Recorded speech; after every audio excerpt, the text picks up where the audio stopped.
Before we continue, I've been personally funding the Finding Genius podcast for 4.5 years now, which has led to 2,700 plus interviews of clinicians, researchers, scientists, CEOs, and other amazing people who are working to advance science and improve our lives and our world. Even though this podcast gets 100,000 plus downloads a month, we need your help to reach hundreds of thousands more worldwide. Please visit findinggeniuspodcast.com and click on Support Us. We have 3 levels of membership from $10 to $49 a month, including perks such as the ability to see ahead in our interview calendar and ask questions of upcoming guests, transcripts of podcasts you're interested in, the ability to request specific topics or guests, and more. Visit findinggeniuspodcast.com and click Support Us today. Now, back to the show. Before we get started, I have a quick favor. I've been self-funding the Finding Genius podcast for 5 years now. I've done over 3,000 episodes. And as you can see on YouTube, we're up over 1 million views on the channel, which is fantastic. The next thing I really want to push on is to get up to 10,000 subscribers, because once we do, we'll be able to put a donate button and we'll be able to solicit donations to help keep the podcast running and to also get the Finding Genius Foundation moving along. We have a big project studying anxiety, depression, and PTSD, and working on a product to help people overcome these problems, because I've seen them explode recently after the last 2 years of the whole virus situation. So if you would, please subscribe to the podcast. That would help us tremendously. Give us a thumbs up and check in the description for Buy Me a Coffee. It's about $5. If you could buy me a coffee, I'd really appreciate it. It would help keep the channel going, and I love coffee. Thank you.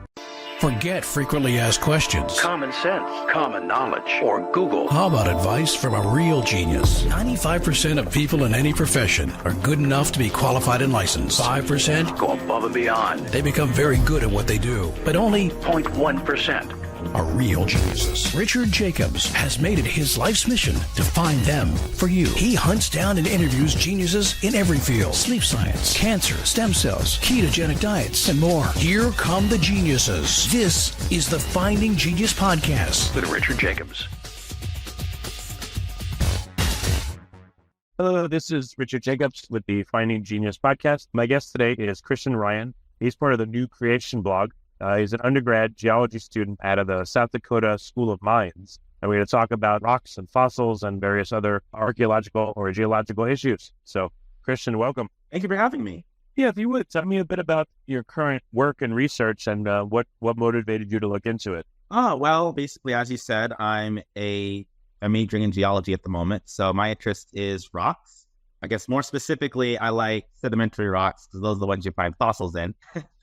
But I was really drawn to geology from my interest in paleontology, which is the study of fossils. I kind of started off as with an interest in animals in general. That kind of evolved into an interest in dinosaurs specifically, and then fossils in general. And then I realized that in order to understand the fossils, I need to understand the rocks they're found in. So here I am. Okay. And you said sedimentary rocks are the rocks that fossils are found in. For people that don't know, what are the major kinds of rocks out there, and what is each kind like? Oh, sure. So, yeah, there are 3 basic types of rocks. If you want to divide those up into further subcategories, we definitely can. But to keep it simple, there's basically 3. So you've got, well, like I mentioned, sedimentary rock. Those are made from sediments. And they so that can be sand, shale, or, mud, things like that, and that turns into rock. The other types are metamorphic rock, which is when a pre-existing rock is turned into basically it's been pressurized and heated. And the third type is an igneous rock. So that's rocks that are formed from cooled molten rock. So things like lava if it's above ground, or magma if it's still underground. Okay. And I know these are like really basic, but probably weird questions. Like, what does it mean to be a rock? What constitutes when something is a rock versus not a rock? Does it have a certain density? Is it composed of certain key minerals that appear in every rock, even though every rock's different? Like, what constitutes a rock? Basically, a rock can be defined as a collection of minerals. Now, you can have rocks that are made up of multiple minerals, but in a nutshell, a rock is made out of minerals. So that can be, for example, quartz. I kind of like quartz because that is used to what sandstone is made out of a lot of times. And the individual sediment grains themselves are made out of these minerals. They're really tiny, but when you combine them all together and they get cemented and hardened, they can form these really large formations and deposits. Okay. Is there any difference between a rock and a stone? Not really. It's just kind of your preference. Okay. So let's focus a little bit on sedimentary rocks. So what's the, a sample process of how one forms? What does it go through to become a sedimentary rock? Yeah. So there's a couple ways to form sedimentary rock, but I'll keep it kind of general. So like I mentioned before, sedimentary rocks are formed from pre-existing sediments that are hardened and cemented together. So generally, a sedimentary rock, before it's a sedimentary rock, will start off as sediment that's eroded from a pre-existing rock. For example, if we're on a mountaintop, those are really good places for erosion because they're really elevated and exposed. So you have things like wind and water from rain that will erode the rocks. If you're in a river, the water in the river can cause erosion as well. And those sediments get transported to usually a basin. So wherever those are low-lying areas where sediment will collect. And depending on your conditions will determine exactly how long it takes for those sediments to turn into rock. But in a nutshell, what needs to happen is the sediment needs to lose all or most of its water, and the sediment grains themselves need to be compacted together. And then there's a natural cement that keeps them combined into one unit, and then you've got yourself a rock. Okay. Well, I thought of a bad joke. How do you know a geologist agrees with you? They'll say, my sediments exactly. Very bad joke. You take that back to your department. All right. So, I know there's debate. I guess secular scientists say that, rocks take hundreds of thousands or millions of years to form. But from a theistic perspective or a perspective of faith, what have you observed? Like the sedimentary rocks, are they formed quickly? Do they have to be formed quickly? What kind of events would form them? Well, I guess it really depends, kind of like I said earlier, on the specific conditions, and those can vary. But under the right conditions, sediment can form quickly. Let's see. There's there's a really good example. I was just trying to think of it. Well, okay. Oh, good. Yeah. So a lot of times on beaches, you'll have those necessary conditions for the sediment to be dewatered and solidify. So you get things like beach rock. That's an example of a really quick forming rock. Oh, and quick forming meaning like how fast? Oh, I don't have like an exact time estimate. Like ballpark. Can it happen in days, weeks, years, thousands? Oh yeah, like days or weeks. Yeah. Oh wow. Okay. And what constitutes a rock? Again, do most rocks share a certain set of of minerals that compose like most of their bulk, and then there's other ones that are small bits of it that make it different, or are there several different kinds of major substrates that constitute rocks? Rocks can be made out of a variety of different types of materials. We're specifically dealing with sedimentary rocks, which is, like I said, my main interest. It can vary. Sometimes they'll be made out of just one mineral. There are deposits, for example, of sandstone in my area here in South Dakota. We have just layer upon layer of sandstone, and mostly those particular layers that I've seen in person, mostly made out of quartz, the mineral quartz. But you also have different types of rocks called conglomerates. Those are when multiple pre-existing rocks that were not eroded to the point of becoming little tiny sediment grains, they get clustered together, and they themselves form a new rock. They can either be cemented together into what we call a matrix, which is the sediment grains themselves, or depending on your situation, they could be just those rocks themselves that turn into a conglomerate. Okay. So what is your undergrad? I don't think you're going for your thesis yet, but not yet. Okay. What are your interests? What have been like areas that maybe you've been doing self-study in, or focus or concentration in? What questions are you trying to answer? Well, for me as a young earth creationist, I'm interested in understanding the geologic record from a biblical perspective. So a really big emphasis for me is being able to piece together Earth's history from the rocks and correlating that with the record of history recorded in the early chapters of Genesis. So if you kind of intuitively, a lot of times people like to think, rocks, from a younger creationist perspective, all the rocks and fossils were formed during the flood. I think that really does a disservice to what we have recorded in the text in Scripture, because we actually, if you look really closely at Scripture, you'll find that there are different periods of time during which rocks can form. Obviously, like I mentioned, there's the flood, but within the flood, you have different phases, right? You have the beginning of the flood when it's recorded, the fountains of the great deep burst forth or broken up. That's probably describing geologic activity right there. So that's going to leave different types of evidence behind than, say, the middle of the flood or the end of the flood. And of course, you've also got the post-flood times. We still have, like I mentioned before, we have rocks forming today. So therefore, we would expect some of the geologic rock record to have formed after the flood. And there's Creation Week rock as well, when God created Adam and Eve and the animals and the plants. Oh, how do you tell Creation Week rocks from flood rocks or post-flood rocks? Oh, good question. So basically, there's a few different ways of approaching those types of questions. I like to use kind of an approach called suites of criteria. So instead of looking at, one or two lines of evidence to kind of say, okay, this is flood, this is not flood, I like to use an entire set of evidences, because we have some expectations we would expect to find in flood rocks versus Creation Week or post-flood rocks. If it's a Creation Week rock, since rock would have been formed before God made the animals and the plants and humans, I would expect it to not have any fossils of those things contained within it, versus something during the flood. Since the flood was global, I would expect at least some of those deposits to cover large portions of the planet. And since there were animals and plants around at that time, I would expect them to have fossils. Okay, but again, so pre-flood rocks, you would expect no fossils in them, and how would they have been different than flood rocks, or again, post-flood rocks?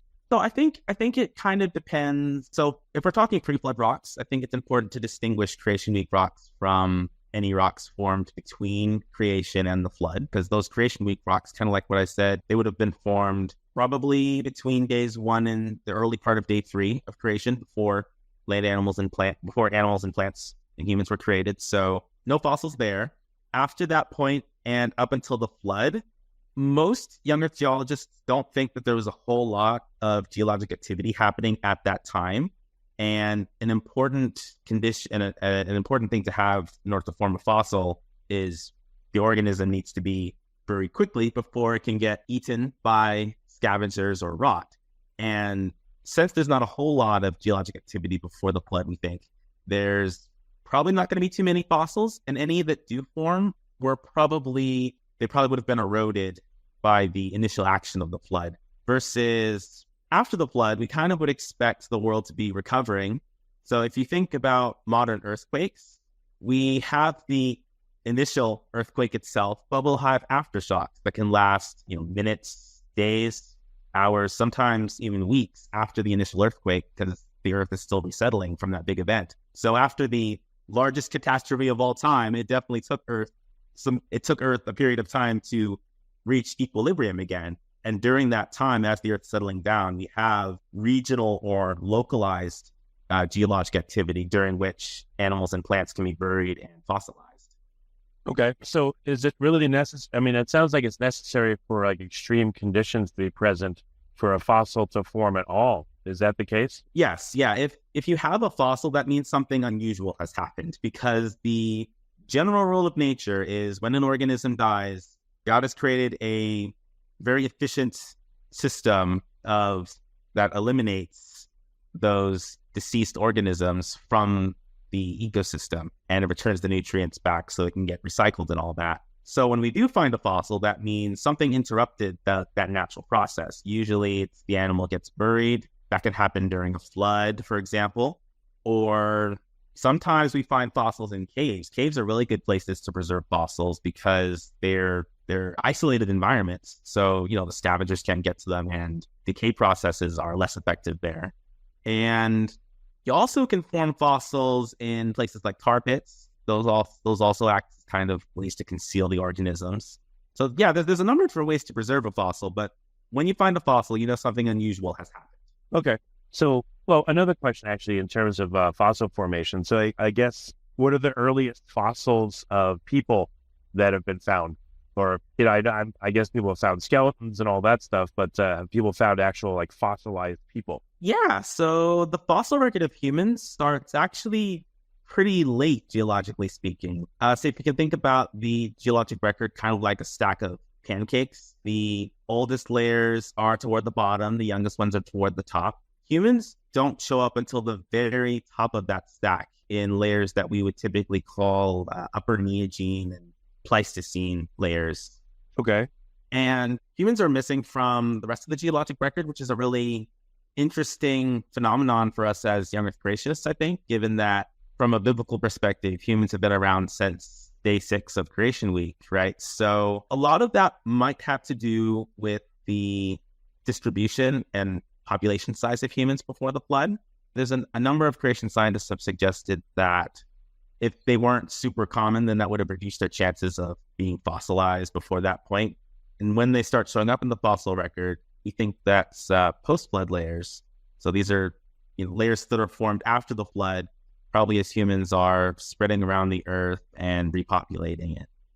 Well, I guess there's several scientists I've heard say it does not appear to be any flood time human fossils. Is that accurate? And if so, why? Why do you believe that is? So, yeah, I do think you're right. Yeah, I don't think we find any human remains or artifacts from the flood. And I think probably a big component of that is just simply that they were destroyed. A lot of times when people think about the fossil record, they think that, just because an organism is alive at a certain time in a certain place, it's automatically going to be fossilized. But I don't think that's really accurate, because we have instances where fossils actually show up in unexpected places in the geologic record. One of my favorite examples is the coelacanth, which is a type of deep sea fish. For a long time, we only knew about them from fossils that had been found with dinosaurs. So people thought that that's when they went extinct and disappeared, until the 1930s, when we started finding coelacanths in the Indian Ocean. So why didn't they show up in the fossil record? Clearly, they've been alive all this time since their fossil record ends. So what's the deal with that? Well, the deal is coelacanths are relatively rare, and they live in isolated pockets of the world. So even if any of their remains from modern coelacanth populations were fossilized, we probably would not be able to access them just because they're on the bottom of the ocean. And then to kind of apply that to fossil humans, if humans before the flood were not globally distributed, and if their population wasn't that large, there's pretty good reason to think that we would not find their fossils. What was the global population estimated to be at flood time at the beginning? So there's been a number of different estimates, some ranging into the millions or billions. Part of the difficulty is we just don't know how many children people were having, because if we turn to scripture, it usually only tells us about one child, the one that continues the lineage. So it doesn't list all of their siblings and how many children their siblings had, how many grandchildren their siblings had, and so on. So we don't really have a whole lot of details to go on, but based on their absence from flood rocks, I think it's a pretty good indication that humans weren't widely distributed or very common before the flood. So, what are some estimates that you've heard of the human population ballpark? Let's see, just kind of as a standard population growth, probably hundreds of millions to billions of individuals living before the flood as like a max. So when people look at, human fossils that are around, they would be all post-flood, right? Yes. Yeah. We strictly find human artifacts and fossils in post-flood contexts. So for example, we find a lot of human remains in caves, which is, why a lot of them are called cavemen. And those caves are carved into rocks that we think were formed during the flood. We think they were formed during the flood because the rocks that these caves are carved into are often filled with like marine sediments and marine fossils that are very extensive and very thick. And they're on the continent. So that means they were formed at a time when the ocean levels were much higher and over the continents, which seems pretty suggestive of the flood. And since these caves are carved into those, they must have been formed after, which means anything venturing or getting washed into those caves must have been after as well. Okay, but is that really a fossil, or is that just human remains found in a cave? Yeah, so the definition of a fossil is there's kind of a fuzzy definition for fossils. Generally speaking, a fossil is a once living organism or the remains of it that have been preserved. So I guess generally speaking, if we have to preserve the remains of an organism that lived, let's say before the end of the Ice Age, that's generally called a fossil. But sometimes people will, when they're referring to fossils, they're specifically referring to permineralization, which is when the actual organism itself or whatever's left of it is changed from the original organic material to minerals. Oh, you mean all the organic material has been replaced by minerals? Yes. What is it? That's like what happens with petrified wood, right? Yes, exactly. What about with animals? What is it called when that happens? That's a fossil, right? Yeah. And that process is usually called permineralization. Okay. I guess I've heard there's some dinosaur fossils, though, that do have tissue in them still, and some that are just rock. Is that accurate? Yes. Yeah. And that's kind of the reason why it's kind of hard to define fossils because there's a lot of, depending on the type of conditions that the organism was preserved in, sometimes they will be completely permineralized. Other times there's original organic material, and sometimes it's still soft and stretchy, like it was in life almost. Well, what do human fossils tend to look like? And what does that tell you about what might have happened during the flood? Are human fossils typically different from sea creature fossils or other land animal fossils? Generally not, because our biology is it's the standard mammal biology. We have a mammal's body, so generally speaking, we fossilize in the same way. Oh, all right. So in human fossils, have we found some that are completely permineralized, or do they tend to be still the soft, squishy parts remain? Yeah, like with other animals, it varies. Sometimes our remains are completely permineralized. Other times, there's still organic material left. So, all right, but you don't see anything telling about human fossils that would give you a clue as to what happened. There appears to be nothing unique about them versus fossils of other animals. Not in terms of their actual remains. A lot of times, it's, I guess, their geological or in some cases archaeological context that can kind of tell us a lot about how they died. For example, with a lot of fossil humans, we find them in kind of like a burial position. They'll be laid in a pit. Sometimes they'll be arranged in a cradle position. And so that's indicative that they were buried by probably family members or other members of their clan. Okay.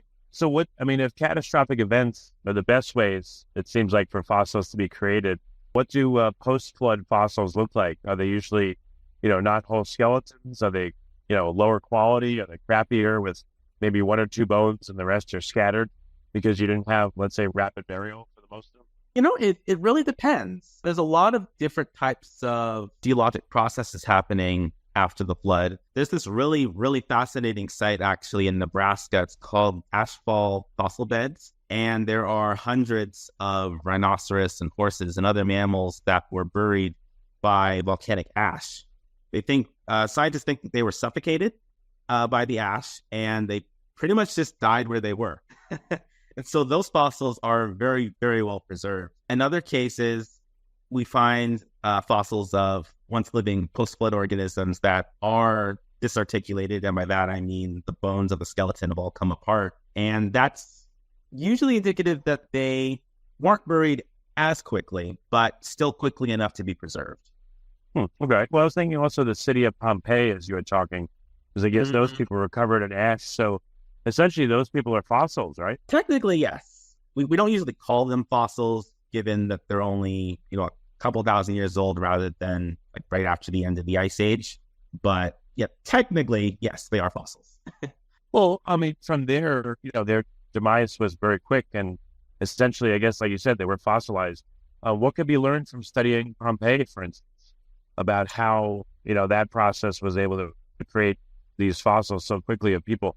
Well, just like during Pompeii and with volcanic eruptions in more recent times, we have evidence of volcanic eruptions in the past. In many cases, they were actually larger than our modern eruptions, which is kind of scary to think about. That kind of pulls into that post-flood recovery I was talking about earlier. And so by studying how these more recent volcanic eruptions occurred and how they preserved organisms, we can then extrapolate that back to more ancient organisms and see how they were buried and how they were preserved. Yeah, I mean, I know you can't travel all over the place to see all this stuff, but I wonder if it'd be really cool if you're able to go to Pompeii, if there's still like any active digging, and see these things in person. It might be really interesting to contrast that to what you've learned and to see it in person for real. Oh, definitely. Yeah, I haven't gotten the chance to go over there yet, but it's on my bucket list one day. All right. Have you done much field work with geology? Like, I guess I'm thinking more archaeology, digging stuff up, but how much of a field work is a component of what you do? So I haven't done a whole lot of field work yet, but I have started taking field geology classes. So I'm really looking forward to applying what I've been reading and, learning from lectures and presentations and actually, seeing it for myself in the field. So far, it's been a really interesting experience, just being able to take a look at the rocks for myself and try and determine how they were formed and what processes were at play. It's all really fascinating. Yeah, what kind of questions do you want to answer eventually with your own research? Well, actually, I'm currently in the process of working on an abstract for the Origins conference, which is going to take place next year. The exact date hasn't been decided yet, so stay tuned for that. But I'm interested in, kind of to pull back from what I mentioned earlier, correlating the geologic record with the biblical record. And one of the most important correlations I think that can be made is the flood itself. And since scripture records the flood as, at least at one point during its duration, water was completely covering the whole planet, I expect to find evidence of that recorded in the rocks as well. And I think there's a few places on the geologic record where I think we can make a pretty good case for at least near global, if not global, submersion. Right. Well, what would be involved in making that case? Like, what are some of the critical elements you think? Well, since the global flood involved the coverage of the land masses by the ocean, I would expect to find evidence of marine deposits and fossils on the continents instead of in the ocean basins, which is, where it is today. And I think we find a lot of evidence for that all around the world. One of my personal favorite examples is right here in South Dakota. We have these chalk deposits, and chalk is a type of limestone. So you can form limestone in a number of different ways, but generally speaking, it's formed by tiny microscopic organisms, think like phytoplankton, and those sink to the bottom of the whatever water body we're speaking of, in this case, the ocean, and they accumulate there and form these very extensive deposits. And we find these chalk deposits across much of North America, over South America, Europe. Europe is actually where they were first identified from a geologic mindset, but yeah, they also occur in Africa, Australia, pretty much everywhere in the world. Okay, what do these chalk deposits tell you? Like, what's unique about them? Well, for one thing, they tell us that ocean levels at the time they were forming were much, much, much higher than they are today. If you've heard of the White Cliffs of Dover, that's one really popular site where we can actually see these chalk deposits exposed. And the fact that they're so extensive on the continents, I think, is really suggestive that the entire world at that time was covered by water, or at least nearly so. Any other questions that you think, wow, if someone could answer this to shed light on it, that would be amazing. Is there anything that maybe you'd consider it super aspirational, but something that you'd like to figure out through research? Yeah, actually, I would like to better understand the order of the fossil record and the order in which they appear in the rocks all over the earth. Because whenever we find fossils, they're not arranged randomly. They occur in a very predictable order along with the rocks that they're found in. And I think that's really good evidence for the global flood, but that still leaves a lot of questions for us. Exactly how was that order assembled? Why do we find, for example, we only find trilobites below dinosaurs, and we never find large mammals with dinosaurs. And so there's definitely some interesting questions there for us as younger creationists that I think we've started to answer, but I think if we do some more work, we can come up with a more comprehensive understanding of what's going on here. Well, what would be your guess? Why do you think that large animals were not found with dinosaurs? Or why would trilobites maybe seems like an easier answer? I don't know. They're a lot smaller. They're tiny in comparison. They hang out in other niches. Maybe they're a lot more mobile. Who knows? But what would be your speculation on why?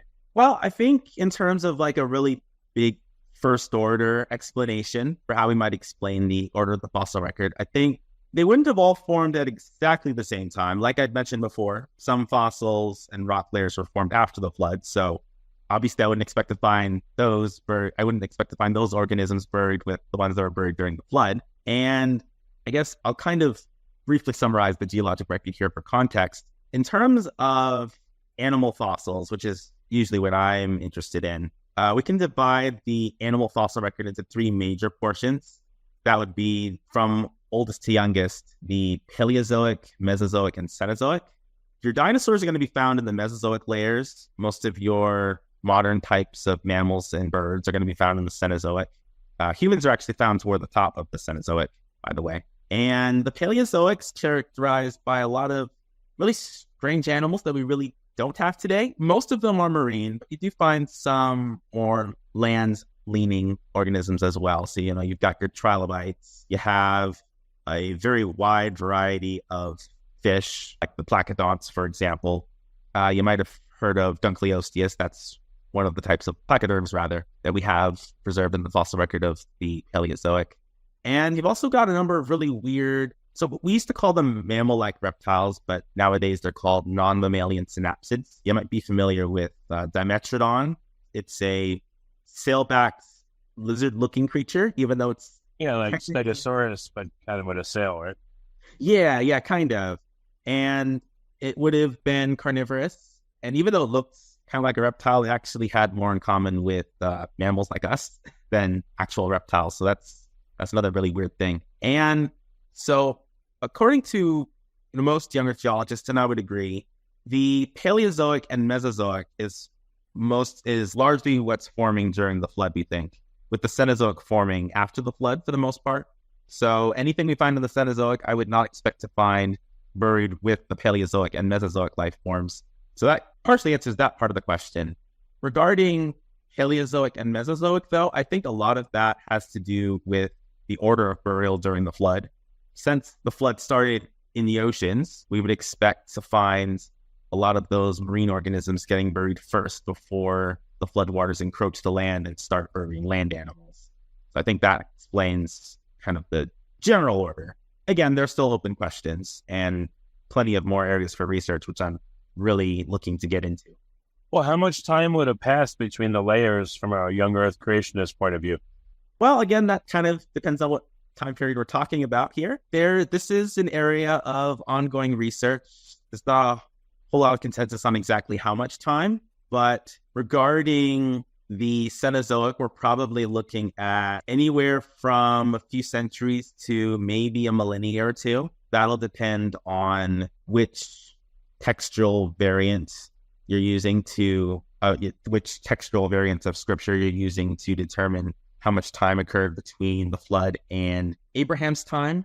Because around Abraham's time, it seems like the world of organisms, animals, and plants is pretty modern for the most part. You have your lions, your wolves, your domesticated camels, and donkeys and all that, then these are the types of animals that we typically associate with modern times. So the biological world seems pretty modern at that time. And if we're talking about the Paleozoic and Mesozoic layers, that kind of depends on exactly what phase of the flood they're being formed in. But we're probably talking about days, weeks, or months to form the entire Paleozoic and Mesozoic record.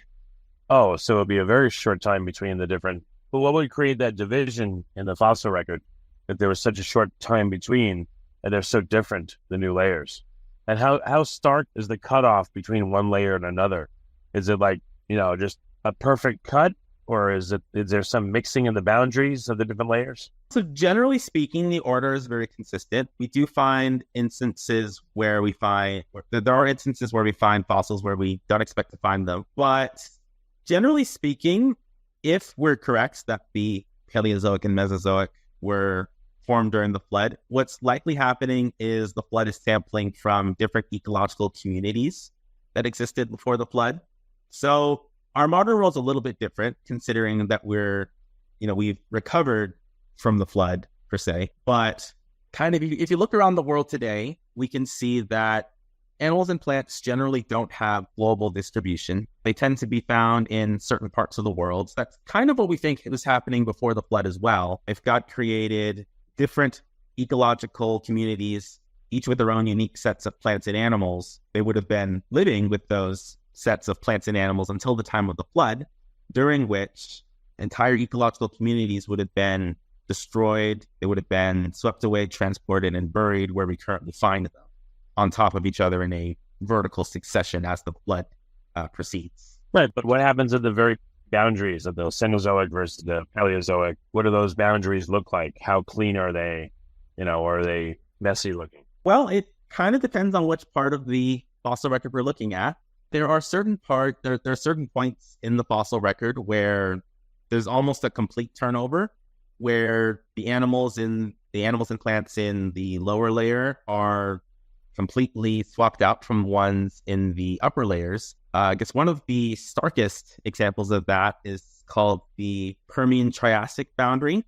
And at that point, around 96% of organisms in the Permian are gone in the Triassic. That's a pretty stark difference. So from a young Earth perspective, one way to think about that is where we have one ecological community that is destroyed and then another one is buried on top of it, therefore preserving a very stark contrast between those two parts of the geologic record. In other cases, we do find some crossover, and that also might play into the arrangement of these ecological communities before the flood and how the flood buried them. But I don't think we have a really firm answer on exactly what's going on there yet, for the most part. Okay. Well, very good, Christian. I know that you're not publishing yet, but you undoubtedly will be in the near future. What's the best place for listeners to find out more about your work? Is there anywhere they can go right now, or they're just gonna have to wait and see? Yeah, I would just recommend sending folks to the New Creation blog. I'm a regular writer there, and most of the time I am summarizing those really long technical research papers that nobody wants to read and transforming them into something that's a bit more compact and easier to digest. So definitely head over there to see some of our recent work. All right, that's excellent. Well, Christian, thanks so much for coming on the podcast. I appreciate it. Awesome. Thank you for having me. If you like this podcast, please click the link in the description to subscribe and review us on iTunes.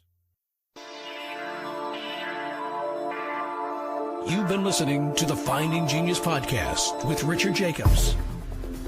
If you like what you hear, be sure to review and subscribe to the Finding Genius podcast on iTunes or wherever you listen to podcasts. And want to be smarter than everybody else? Become a premium member at findinggeniuspodcast.com. This podcast is for information only. No advice of any kind is being given. Any action you take or don't take as a result of listening is your sole responsibility. Consult professionals when advice is needed.